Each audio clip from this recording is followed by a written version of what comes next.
वैशाली नगर की सुनहरी सुबह में एक अजीब सा तनाव था। बाजार में लोग अपने काम धंधे में व्यस्त थे, लेकिन हवा में कुछ अशुभ की गंध थी। आम के पेड़ों की छांव में बैठे भिक्षुओं के चेहरे चिंतित थे। कारण था एक व्यक्ति, देवदत्त नाम का एक युवा ब्राह्मण, जिसके हृदय में क्रोध का अग्निकुंड धधक रहा था। देवदत्त कोई साधारण व्यक्ति नहीं था। वह वैशाली के सबसे प्रतिष्ठित ब्राह्मण परिवार से आता था। उसके पिता महापंडित रुद्रदेव पूरे मगध राज्य में अपने विद्वत्ता के लिए प्रसिद्ध थे। देवदत्त को बचपन से ही वेदों और शास्त्रों की शिक्षा मिली थी। वह तर्कशास्त्र में निपुण था। संस्कृत भाषा पर उसकी पकड़ अद्भुत थी, लेकिन अहंकार ने उसके ज्ञान को धुंधला कर दिया था। पिछले कुछ महीनों से देवदत्त का जीवन तूफान में फंस गया था। उसकी प्रेमिका सुवर्णा, जो उसी जाति की एक सुंदर कन्या थी, अचानक से उसे छोड़कर चली गई थी। वह कहती थी कि देवदत्त में करुणा नहीं है, केवल अहंकार है। उसके बाद उसके पिता की मृत्यु हो गई और पारिवारिक संपत्ति के बंटवारे में उसे धोखा मिला। उसके ही चचेरे भाइयों ने उसे सब कुछ से बेदखल कर दिया। इन सब घटनाओं ने देवदत्त के मन में एक गहरा विषाद भर दिया था, जो धीरे धीरे क्रोध में बदल गया। वो सोचता था कि यह सब भगवान का अन्याय है। अगर भगवान न्यायकारी हैं, तो एक निर्दोष व्यक्ति के साथ ऐसा क्यों होता है? वह मंदिरों में जाकर देवताओं को कोसता था। पुजारी उसे समझाने की कोशिश करते, लेकिन वह और भी उग्र हो जाता। फिर उसे बुद्ध के बारे में सुनाई दिया। लोग कहते थे कि सिद्धार्थ गौतम ने राजसी जीवन छोड़कर एक नया धर्म चलाया है। वो कहते हैं कि दुख का कारण तृष्णा है और मोक्ष पाना संभव है। देवदत्त को ये बात बिल्कुल पसंद नहीं आई। उसे लगा कि ये व्यक्ति लोगों को भटका रहा है, पुराने धर्म और परंपराओं का मजाक बना रहा है। ये बुद्ध कौन होता है, हमारे सनातन धर्म पर सवाल उठाने वाला? देवदत्त अक्सर गुस्से में कहता था, मैं इसे सबक सिखाऊंगा, मैं इसके सामने जाकर इसकी पोल खोलूंगा। उसके मन में एक योजना बनी। वो बुद्ध के पास जाकर उन्हें शास्त्रार्थ में हराएगा, उनकी मूर्खता सबके सामने उजागर करेगा। उसे पूरा भरोसा था कि अपने विद्वत्ता के बल पर वो बुद्ध को परास्त कर देगा। एक दिन सुबह सुबह देवदत्त को पता चला कि बुद्ध आज वैशाली के बाहर आम्रवन में ठहरे हुए हैं। वो तुरंत तैयार हुआ। उसने अपने सबसे बेहतरीन कपड़े पहने, तिलक लगाया और कमर में एक छोटी तलवार भी लटकाई, सिर्फ डराने के लिए। वो जानता था कि बुद्ध अहिंसा में विश्वास करते हैं, इसलिए वो इससे कोई खतरा महसूस नहीं करेंगे। आम्रवन की ओर जाते समय देवदत्त के कदम तेज होते जा रहे थे। उसका दिल तेजी से धड़क रहा था। क्रोध उसकी नसों में दौड़ रहा था। रास्ते में जो भी मिलता वो उससे पूछता, बुद्ध कहाँ हैं? मुझे उनसे बात करनी है। लोग उसकी आंखों में जलती हुई आग देखकर डर जाते थे। कुछ लोगों ने उसे रोकने की कोशिश भी की, लेकिन वह किसी की नहीं सुनता था। जब वह आम्रवन पहुंचा तो देखा कि वहां शांत माहौल था। कुछ भिक्षु ध्यान में बैठे थे, कुछ आपस में धर्म चर्चा कर रहे थे, बच्चे खेल रहे थे और कुछ महिलाएं फूलों की माला बना रही थीं। यह सब देखकर देवदत्त को और भी गुस्सा आया। यह सब नाटक है, उसने मन में सोचा। यह बुद्ध लोगों को भ्रम में रखता है। वह तेजी से बुद्ध की खोज में इधर उधर भटकने लगा। एक भिक्षु से पूछा तो उसने एक पेड़ की ओर इशारा किया। वहां एक व्यक्ति शांति से बैठा हुआ था। उसकी आंखें बंद थीं और चेहरे पर अद्भुत शांति थी। देवदत्त ने पहली बार बुद्ध को देखा। वह उम्मीद कर रहा था कि कोई भव्य व्यक्ति मिलेगा, राजसी वेशभूषा में, सोने के आभूषणों से सजा हुआ, लेकिन उसे एक साधारण सा व्यक्ति दिखाई दिया जो साधारण भगवा कपड़े पहने हुआ था। यह है बुद्ध, देवदत्त ने सोचा। यह तो बिल्कुल साधारण लगता है, लोग इसे इतना क्यों मानते हैं? वह बुद्ध के पास पहुंचा और जोर से चिल्लाया, तुम हो बुद्ध? बुद्ध ने धीरे से आंखें खोलीं। उनकी आंखों में कोई परेशानी या डर नहीं था, बल्कि गहरी करुणा थी। वह देवदत्त को देखकर मुस्कुराए। यह मुस्कुराहट देवदत्त को और भी गुस्सा दिला गई। उसे लगा कि बुद्ध उसका मजाक बना रहे हैं। हाँ, मैं बुद्ध हूं, बुद्ध ने शांत स्वर में कहा। तुम्हारा स्वागत है मित्र। मित्र, देवदत्त गरज उठा, मैं तुम्हारा मित्र नहीं हूं, मैं तुम्हें चुनौती देने आया हूं। इस तरह की आवाज सुनकर आसपास के सभी भिक्षु और लोग इकट्ठे हो गए। कुछ भिक्षुओं ने देवदत्त को रोकने की कोशिश भी की, लेकिन बुद्ध ने हाथ के इशारे से उन्हें रोक दिया। कहिए, क्या चुनौती है? बुद्ध ने अत्यंत शांति से पूछा। मैं तुम्हें शास्त्रार्थ में हराऊंगा, देवदत्त ने कहा। मैं सबके सामने साबित करूंगा कि तुम एक झूठे गुरु हो, तुम्हारे पास कोई सच्चा ज्ञान नहीं है। बुद्ध ने सिर हिलाया और कहा, ठीक है, तुम जो चाहते हो पूछो। देवदत्त ने अपना पहला सवाल तैयार किया था। वो एक जटिल दार्शनिक प्रश्न था जिसका उत्तर देना कठिन था। बताओ, देवदत्त ने कहा, अगर आत्मा अमर है तो वो शरीर में कैसे बंधी रहती है? और अगर वो बंधी नहीं है तो फिर कर्म फल कैसे मिलता है? यह सवाल सुनकर सभी लोग चुप हो गए। ये वास्तव में एक कठिन दार्शनिक प्रश्न था। देवदत्त मन में खुश हुआ। उसे लगा कि पहले ही सवाल में बुद्ध फंस गए। लेकिन बुद्ध ने कुछ भी नहीं कहा। वो चुपचाप बैठे रहे, देवदत्त की आंखों में देखते रहे। उनके चेहरे पर वही शांत मुस्कान थी। 5 मिनट बीत गए। देवदत्त बेचैन हो गया। उत्तर क्यों नहीं दे रहे? उसने पूछा। कहीं समझ में नहीं आया? बुद्ध अभी भी मौन रहे। वो देवदत्त को देखते रहे जैसे कोई मां अपने बच्चे को देखती है। देवदत्त को और गुस्सा आया। वो अपनी आवाज और तेज करके बोला, मैंने सवाल पूछा है, जवाब दो। लेकिन बुद्ध मौन रहे। अब तक 10 मिनट बीत चुके थे। आसपास के लोग भी परेशान हो रहे थे। कुछ को लगा कि बुद्ध को सच में जवाब नहीं पता, लेकिन कुछ समझदार लोगों को लगा कि कुछ और बात है। देवदत्त अब तक अपने आप को काबू में रखे हुए था, लेकिन अब उसका धैर्य टूट गया। वो एकदम से खड़ा हो गया और चिल्लाकर बोला, तुम डरपोक हो, तुम्हें जवाब नहीं पता, तुम एक नकली गुरु हो। बुद्ध अभी भी मौन रहे। वो देवदत्त की आंखों में देखते रहे। उनकी आंखों में कोई क्रोध नहीं था, कोई परेशानी नहीं थी, सिर्फ असीम करुणा थी। देवदत्त को ये और भी अजीब लगा। वो अपने जीवन में कभी भी किसी को इस तरह से अपने क्रोध के सामने शांत नहीं दिखा था। आमतौर पर लोग या तो गुस्सा होकर जवाब देते थे या डर जाते थे, लेकिन ये व्यक्ति ना तो गुस्सा हो रहा था ना ही डर रहा था।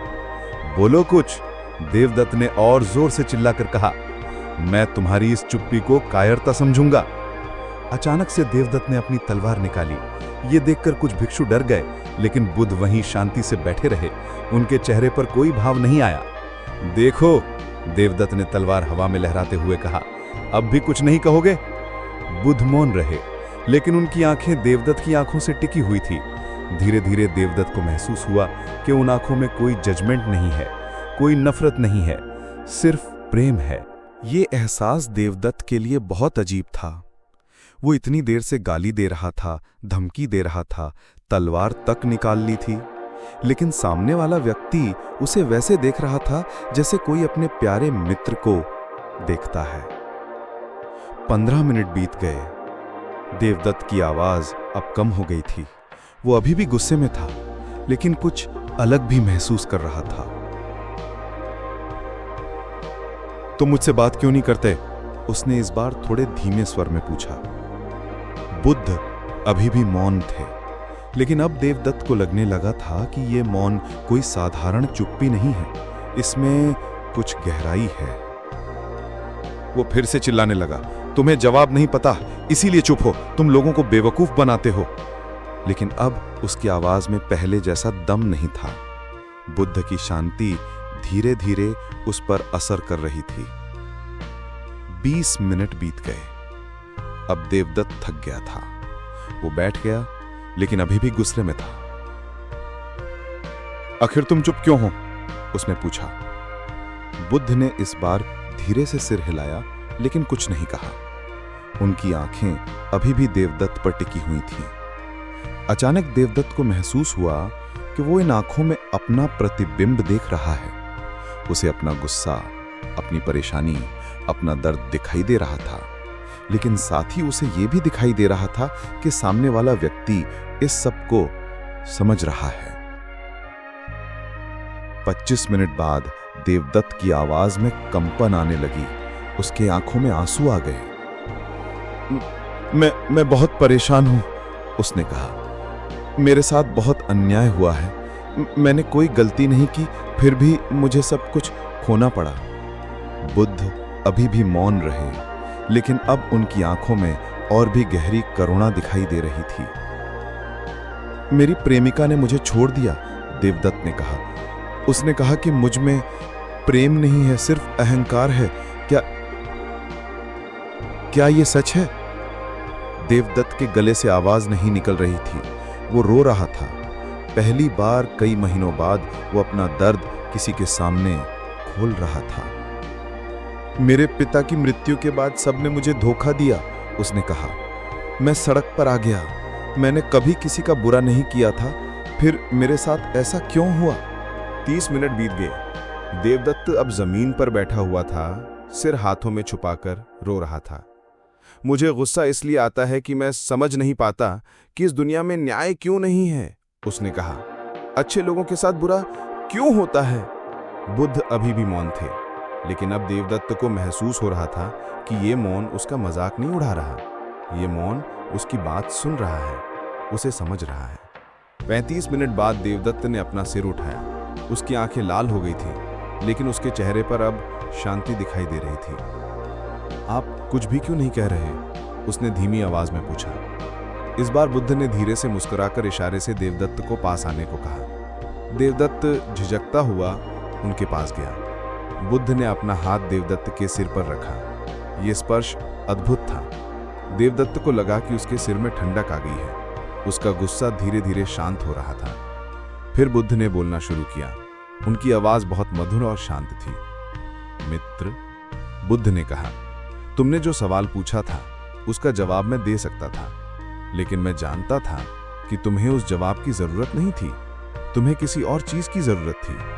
देवदत्त ने आश्चर्य से बुद्ध को देखा।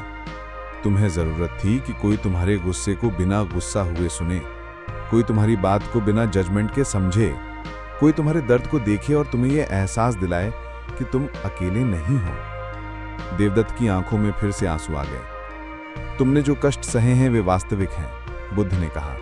तुम्हारा दर्द सच्चा है, लेकिन इस दर्द ने तुम्हारे मन में इतना क्रोध भर दिया है कि तुम यह भूल गए हो कि तुम मूल रूप से एक अच्छे व्यक्ति हो। लेकिन भगवान ने मेरे साथ अन्याय किया है, देवदत्त ने कहा। दुख जीवन का हिस्सा है, लेकिन दुख से क्रोध पैदा करना या शांति पैदा करना यह हमारी मर्जी है। तुमने दुख से क्रोध चुना, लेकिन तुम दुख से करुणा भी चुन सकते हो। देवदत्त को समझ नहीं आया। करुणा? मेरे साथ जो हुआ है उसके बाद मैं कैसे दयालु बन सकता हूं? इसीलिए बुद्ध ने मुस्कुरा कर कहा, क्योंकि तुम जानते हो कि दुख कैसा लगता है। तुम समझ सकते हो कि जब किसी और को दुख हो तो वो कैसा महसूस करता है। तुम्हारा दर्द तुम्हें दूसरों के दर्द को समझने में मदद कर सकता है। यह बात सुनकर देवदत्त के दिल में कुछ हिला। उसे याद आया कि पिछले दिनों जब वो गुस्से में था तो उसने कई निर्दोष लोगों पर अपना गुस्सा निकाला था। घर की नौकरानी पर चिल्लाया था, भिखारियों को डांटा था, बच्चों को डराया था। मैंने गलत किया है, देवदत्त ने कहा। मैंने अपने दर्द की वजह से दूसरों को दुख दिया है। यह समझ लेना भी एक शुरुआत है, बुद्ध ने कहा। अब तुम चुन सकते हो कि आगे क्या करना है। 40 मिनट बाद देवदत्त पूरी तरह से शांत हो गया था। उसका क्रोध खत्म हो गया था। उसे महसूस हो रहा था कि उसके मन में एक अजीब सी शांति आई है। आपने मुझसे बात क्यों नहीं की? उसने पूछा। आपने मेरे सवाल का जवाब क्यों नहीं दिया? कभी कभी मौन शब्दों से ज्यादा कहता है, बुद्ध ने कहा। अगर मैं तुम्हारे गुस्से का जवाब गुस्से से देता तो हमारे बीच बहस होती। अगर मैं डर जाता तो तुम्हें लगता कि तुम सही हो। लेकिन मैंने मौन रहकर तुम्हें दिखाया कि गुस्से से निपटने का एक और तरीका भी है। देवदत्त को अब समझ आया कि बुद्ध ने क्यों कुछ नहीं कहा था। उनका मौन ही उनका उत्तर था। जब तुम मुझ पर चिल्ला रहे थे तो मैं तुम्हारे गुस्से में तुम्हारे दर्द को देख रहा था। मैं जानता था कि तुम्हें किसी दुश्मन की नहीं बल्कि एक मित्र की जरूरत है। इसलिए मैंने तुम्हें मित्र की तरह देखा, दुश्मन की तरह नहीं। देवदत्त की आंखों में आंसू आ गए। वो समझ गया था कि यह व्यक्ति वाकई में कुछ अलग है। क्या आप मुझे अपना शिष्य बनाएंगे? देवदत्त ने पूछा। तुम पहले से ही एक खोजी हो, बस तुम गलत दिशा में खोज रहे थे। अब तुम सही दिशा में खोज सकते हो। उस दिन के बाद देवदत्त का जीवन बदल गया। उसने समझा कि क्रोध से कुछ नहीं मिलता, सिर्फ और दुख मिलता है।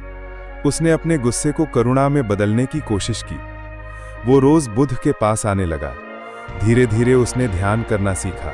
उसने अपने मन को शांत करना सीखा।